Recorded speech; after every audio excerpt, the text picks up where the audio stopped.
napakahirap umakyat dito sa lugar na to. Ayan ang view. Dito dagat. May nangingisda dito. Yung kasama ko, ayan, masayang nangingisda. Pati ang kanyang mga kasamahan.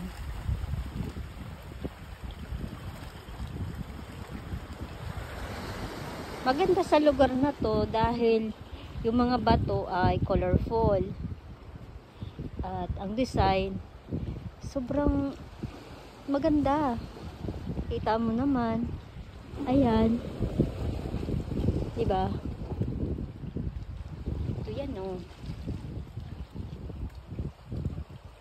Kakaibang mga bato.